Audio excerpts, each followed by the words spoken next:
Hello, everyone. Thank you for joining. We'll be hopping on in about a minute.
Hello, everyone. Thank you again for joining the eighth episode of the LinkedIn miniseries, What is Your Motivation? Truly stoked on this next guest who I've known for, I think now, a little over 5 years. This person I have a very, very close relationship with, both personally and professionally. So I can't wait to introduce uh, my next guest. But before I do, neither of our disclaimer, neither of our respective companies nor LinkedIn are sponsoring these mini series. These mini series are strictly in agreement made between me and the interviewee to share our personal stories. Okay. All right. So let's do. She just entered, so let's do a drum roll. Brandy Reynolds, welcome to the eighth episode of What is Your Motivation? How are you? I'm doing well. Thank you so much for inviting me to join the series here. Absolutely. Thank you very much for accepting the invitation. Really, truly appreciate that you have joined me here today to share, your extraordinary story, your personal success. So obviously, I know a little bit of it. I would like to hear more, and obviously, my audience has reached out once I posted it on LinkedIn. People are reaching out to me and say, hey, ask this question, ask that question. I want to know a little bit more about her. I want a little bit more about your personal journey. So, people have been talking. I don't know if I'm excited or scared or a little bit of both. So we'll see. Awesome. Well, a little intro on Brandy. Brandy today is the Chief Compliance Officer of World Liberty Financial, a decentralized finance protocol and platform that aims to bridge traditional finance with blockchain based systems. Did I summarize that correctly, Brandy? You did. You did a great job. Okay, thank you very much, Brandy. Brandy, I want to jump right in. As I mentioned to you before when we were chatting about, this LinkedIn mini series, I want everyone who I choose to come on board, I have a very close relationship with, and that's really on purpose because anyone who I bring into or enters my life, I want to make sure that we are compatible in terms of our conversations, in terms of professionally, or in terms of just being great human beings. And when I met you 5 years ago, and I think it was at a conference, I think it was at a meeting. Um, wow, it's been so long ago, but you know, Yes. it struck me because here are you, where you've come from a very humble background, you've worked your way up to the top, and we can laugh together, right? And that's a kind of dynamic that I look for in a relationship with other people. Where does that come from you? Honestly, I think a lot of it has to do with my background and how I grew up. So, as you mentioned, you're kind of a humble background. You know, I grew up in a very small town here in South Carolina. Um, my mom had 3 children. She was a single mother. And so we honestly, we just didn't have a lot growing up. But, I look to her at, a lot of her hard work ethic. She had multiple jobs. While we did not have a lot financially, we never wanted for the things that we needed. And we had a lot of things that we, asked for. But at the same time, that just, I think pushed me to have a part-time job as a teenager and just, want to push myself to show that, you don't have to let circumstances or where you come from define where you're going in life. And so I think that's kind of just part of what has always driven me. Yeah, you know what? And that resonates so much with me. And I think that's why we make such good connection, because myself as an only child raised by a single mother, I started work, excuse me, I started, I started work at 15, and I had to start, helping my mom around the house with bills, with helping clean around the house, and just figuring out a ways to how we can support each other, and just really trying to figure out on our own, right? So that was sort of also my childhood experience. Me growing up, I was very lost up until my late 20s. And when I say lost, it's like I was trying to figure out, what do I do? How do I become successful? I was always going through the motions. It's like, well, I knew that I had to work. I knew I had to work to make money, but there was no true purpose. I think my true purpose came at 33, when I joined a nonprofit organization to help the Latino community.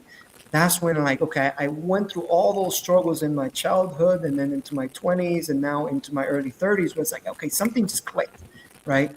But for you, Brandy, as in your childhood and your teenage and your young adult life, did you know exactly what you wanted to do? Obviously, you've been in compliance for a long time. Like, did you know, okay, I'm going to be a chief compliance officer? Now, how'd that work out? I'm not sure anyone has ever said as a child, I want to be a compliance officer when I grow up. I know I did not.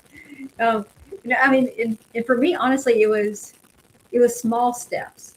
And I say that because I was the first in my family, my immediate family, to graduate high school, and I was the first to go to college. And so for me, it was more simplistic at the time. It's like, I and my mother, even though her circumstances were a little different, obviously, and she got a GED, she tried to make smart decisions when she was older and raising the children.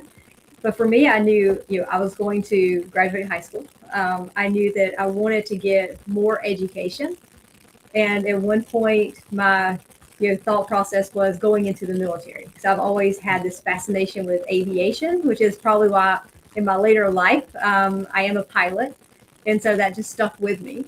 But I did not go into the military. I knew I wanted to do something, but at the time I didn't know what it was, and so I was still trying to figure that out. In going to school, I did work at a law firm for a period of time because I really had a desire at that point to become an attorney. Unfortunately, I did work at a law firm where there was what I thought was going to be a fantastic female attorney, would be a mentor and be able to, to help me and encourage me. Unfortunately, that was not the case. And she was probably the most, I don't know, miserable, maybe is a harsh word, but just she was very unhappy in her role. And I didn't think that was a life I wanted. And so because of that, I took a different step. I did not go further with going into law school. I went a different direction. And so it's really just kind of different steps I took of saying yes when there was a need. I always wanted to learn. I've always enjoyed trying new things, hard things. And so I think kind of those little steps along the way is how I'm a compliance officer now. So. Okay. Now, starting off as the attorney makes sense, I think, for me, how you got into the compliance side of things and understanding risk and working that through. But, for me, it was a lot of, again, as I mentioned, trying to figure it out, trying to find the right mentor that can guide me, um, while having a chip on my shoulder, which I still do because I've worked so hard to accomplish what I have today, and I know exactly how to push forward. I know exactly what my purpose is, and now as a father with my two young daughters, instilling my knowledge, my grit, my willpower on them, so they can have a much more of a head start. And really, at the end of the day, what I've noticed, and I learned this, like, again, in my late 20s, where relationships are key. Doesn't matter, you can be the smartest one in the room, you can be your own lone wolf, so to speak, but at the end of the day, relationships are the one that carry you and push you forward. um, how have you managed to work with, okay, well, you're working hard, you're pushing forward, but then you're trying to climb the ladder, you're trying to search for your purpose. Who was your mentor, or how were you able to manage relationships? So from a very early point in my career, I had some fantastic mentors, both men and women. And I say that because, I hear a lot, especially females in the workplace, indicate, unfortunate horror stories that they have had where they don't feel that they were, allowed the same opportunities in the workplace. But for me, I thankfully I never experienced that. I had some fantastic men that were bosses, that were mentors, that really challenged and pushed me along the way. But there are a couple of females that really stood out to me because it wasn't a catty workplace, or it wasn't trying to hinder each other's ability to grow and to learn and to have new opportunities. And so I was very blessed in that regard, because to me, it's, early in my career also, it was about proving that I could do things, that I was worthy of the opportunity, that I could handle the challenge. And now later is where it's more about the relationships, to your point. I more value working with people that I know, like, and trust, as opposed to me feeling like I need to prove something. I feel that I've kind of grown past that. Interesting. You know what? And I want to touch on a little bit on, you mentioned on the female aspect of things, and you mentioned, you didn't experience any difficult situations where, you had to go through. And for me, being a Latino, living in Boston, born and raised in Boston, um, I don't think I've experienced any difficult circumstances where I thought my heritage or my background or the color of my skin affected me in any kind of way. I started my career in Bank of America, at Bank of America, working in banking, in business banking. Then that got into the card present payments through a relationship within the bank. Then that got me to another relationship on the card not present side, and working in fintechs, and now global payments. And I've been able to succeed and create a very well established financial life. So I guess what I'm trying to say is, what is it about either yourself or myself where we're both from diverse backgrounds, but we never thought that our background will affect us in any way? So for me, I think it is a combination of a couple things. One is that I've always had a very strong work ethic, and I've wanted to work hard and do a good job and show people that I can be trusted at an early age. And so I think it goes a long way with people to show that you can prove yourself, but they don't have to just take a chance on you. They can look at you and they can see the results, and they can see that they can trust you by your actions and how you carry yourself. And so I think that, I did not give anyone any opportunity other than to trust me and, really be able to show that, I was worthy of the opportunities. And so I never felt that, just because I was a female or young or what have you, that I was giving, certain opportunities. I felt that I absolutely had to prove myself. But then, especially when I was in consulting, your reputation is what your worth is. Essentially, people are going to recommend you. They're going to give feedback, and so you have to show that you can be trusted, and that you can work hard.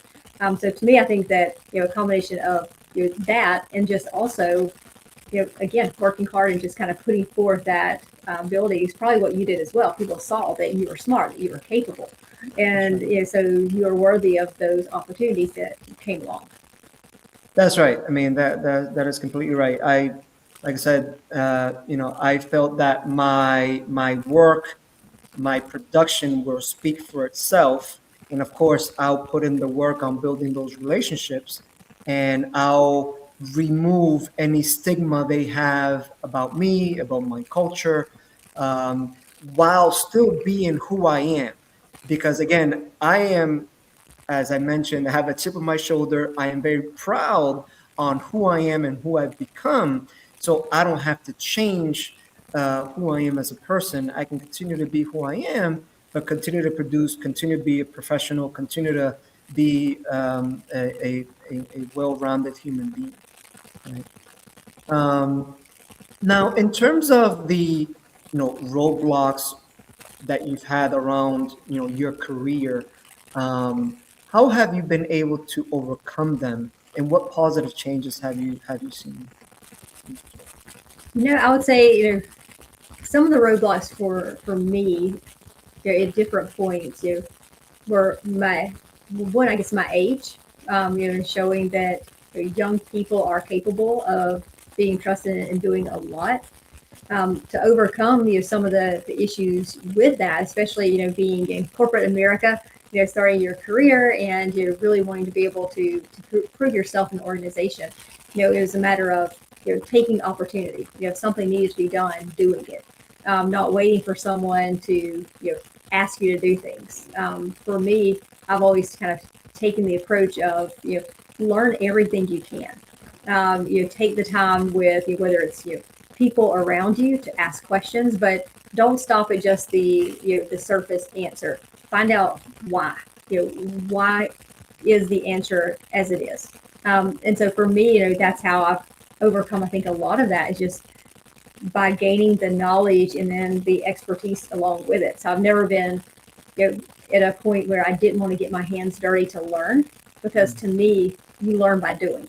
And so I've always wanted to be at the ground floor and then be able to build my way up with the knowledge and the experience.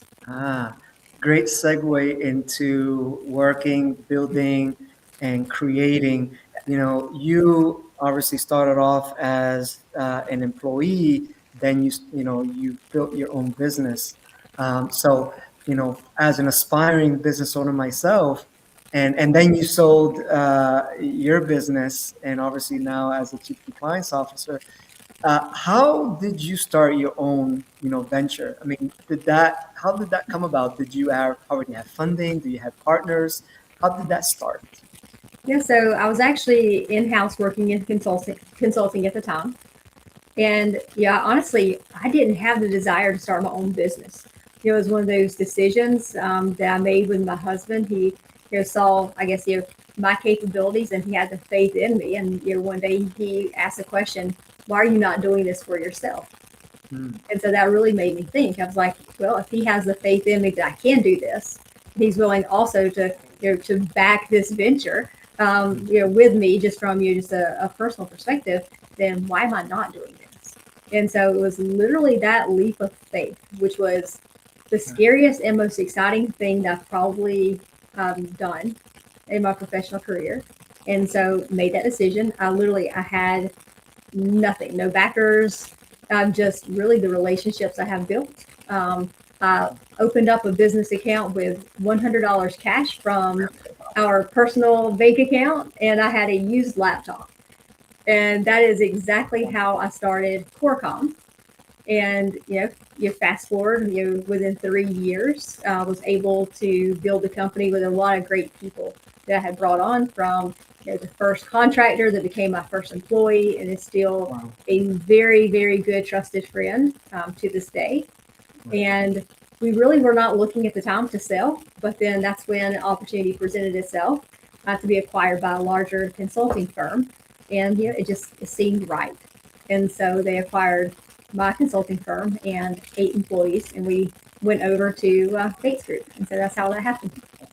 Phenomenal. That's a fantastic story of resilience, of eliminating fear, um, and just working through and working hard to see those positive changes.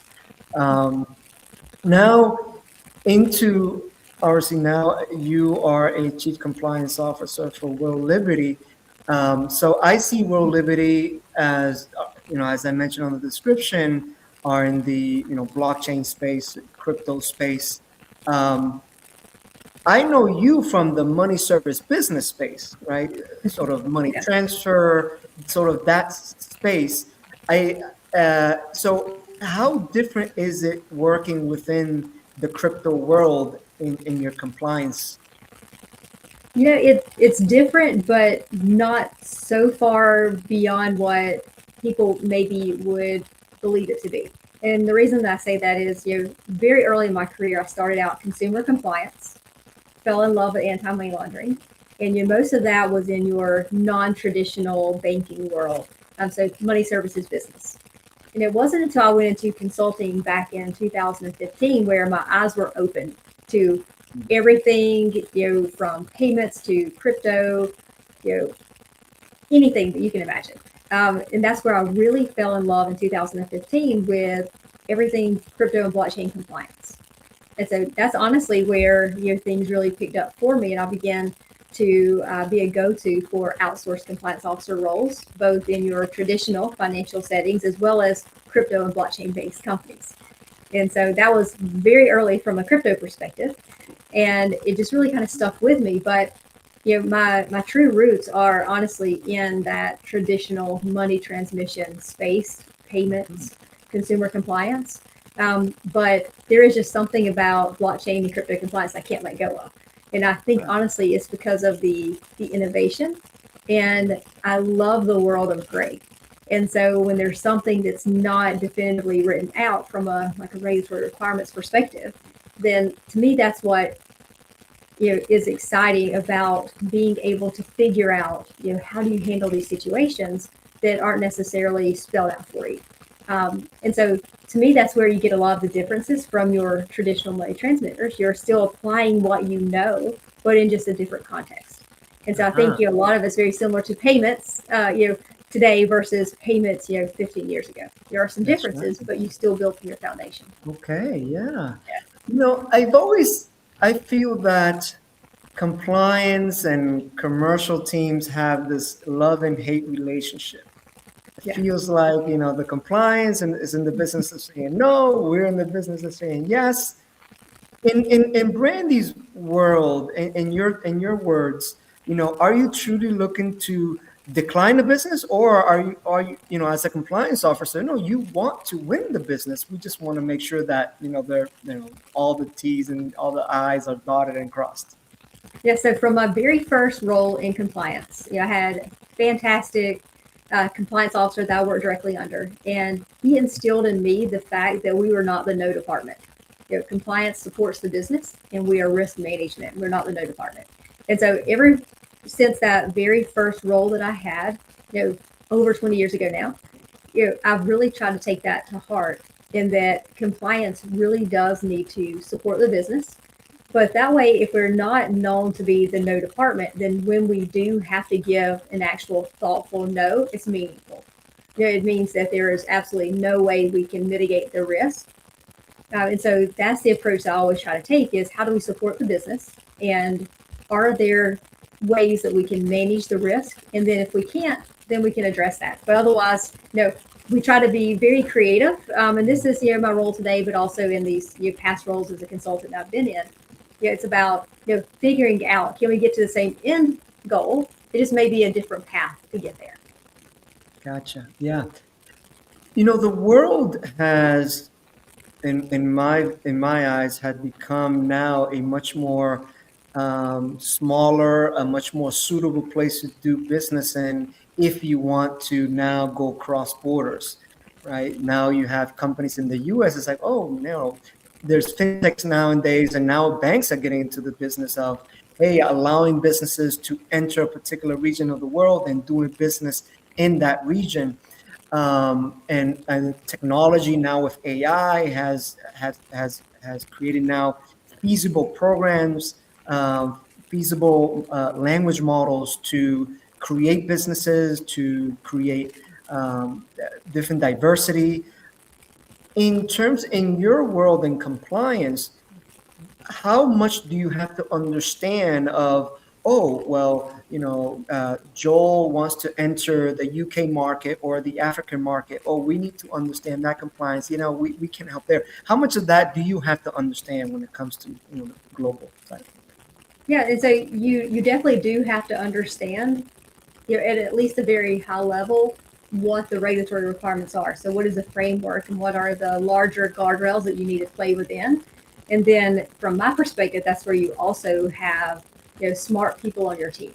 Because one person overseeing compliance can't know the nuances of every geographic location you may be operating in. And so then you can be afforded the ability, hopefully, if resources allow, for you to have regionally based compliance officers. And actually, if some jurisdictions do require you to have an RCO or a regional compliance officer on the ground to ensure that you can meet those nuanced regulatory requirements. But for me, from my perspective, it's about understanding from a generalized perspective, and then arming yourself with a lot of smart people around you that can bring it all together. Interesting. Now, in my past and some work today, I work a lot with money service businesses, high risk businesses, crypto businesses, and what I've seen with banks and with payment service providers is that there's a lot of manual work being done behind the scenes to evaluate if the company is indeed in compliance with their program, in compliance with the regulation in the country they're doing business in. Is AI helping at all? Any programs in place to facilitate these programs or to fast track the onboarding of these accounts? Yeah, so first I have to say is I absolutely love AI and use it every appropriate chance that I get. With that, I will just kind of caution people that AI can be a fantastic resource, but if you don't have a basic underlying understanding of what you're discussing with the AI agent, then you won't have any semblance of, is the information correct or not? Is it plausibly correct? And so I think that's where people can trip up a bit, is because AIs or AI agents, whether you're using ChatGPT or Claude or what have you, it's only as good as the information that's put into it or that it's trained on, but it's also only as good as the prompts that you provided. And so if you don't know how to get the information that you need out of it, then you can have misinformation. And I think that is part of what I've seen in the industry, just even from like a year or more ago in the consulting side, is that there's an over-reliance on AI, which ends up being a lot of misinformation in the industry that we're having to deal with now. Interesting. And now that, in the crypto world that you're in today, does that change or does anything change on your compliance when it comes to, oh, well, what blockchain are you using or what coin this is and how is the stable coin being used? Do you change the way you do your business in the compliance in that field?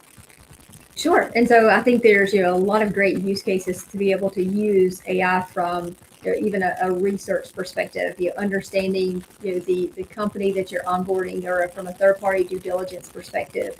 If it's also a flip side where you're trying to understand more about a particular partner, then getting some additional details that you can put together, about a particular chain and what the risks are.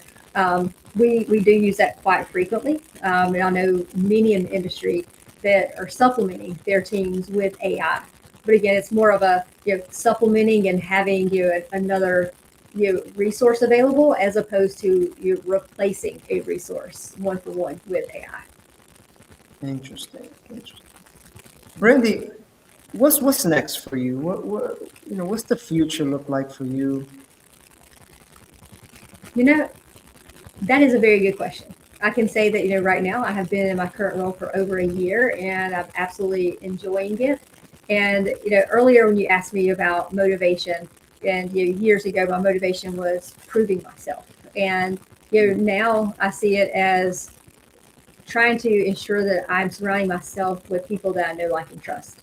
And so that's how I'll kind of gauge what the future holds for me, is just ensuring that I'm surrounding myself with people that I know, like, and trust. Amazing, Brandy. So we're right at time. Brandy, I just would like to say thank you again for allowing me to interview you as my 8th guest. Really, truly appreciate you taking your time to meet with me. I would like to thank everyone as well for joining and tuning in. Again, part of why I'm doing this is, that purpose, that something clicked at 33, and I wanted to provide more to the world. There's a lot of noise, a lot of turmoil when it comes to, well, AI, is it taking my job? Or, hey, I just don't know where I'm going. I'm trying to find my purpose. And, this uh, this has done some changes in people, because now I'm getting, people are reaching out asking when is my next one. People are reaching out in terms of for referrals. People are reaching out just to understand what should their next step be, and that gives me joy that I'm providing somewhat of a difference in the world. So again, maybe that's part of my purpose. I think for me, I still have much more to do. I mean, today I always tell people, I have 6 jobs. I'm a father, I'm an employee, I'm an investor, I'm a landscaper. I take care of my body. So I'm just so lucky to be alive and to be a positive influence out there in the world. But one last question before you go, Brandy, and I did not prepare you for this, so I'm very sorry, but it's a question that I always have to ask. What is your motivation? My motivation is really just trying to find a way to give back and to make a positive impact, I believe. And one way that I enjoy doing that, similar to what you just said, it's, for me, I love being called the professional matchmaker. And I love connecting people with resources, with other people, whether it's for job opportunities, or for whatever it is. So to me, that's what gives me joy in what I do, is being able to be a connector of people. Phenomenal, Brandy. And again, thank you everyone for joining. Please tune in next time for my LinkedIn mini-series, What is Your Motivation? As I will continue to invite new guests sharing their remarkable success story. Brandy, if anyone wants to reach out to you for compliance, for just a little Brandy motivation, how should they reach out to you? Sure. So LinkedIn is probably the best place. And, if I can't answer someone's question or be a good resource for them, I can most likely push them in the right direction. So Awesome. glad to do that. Thank you again, Brandy. Have a good day. Thank you so much. Bye. Bye.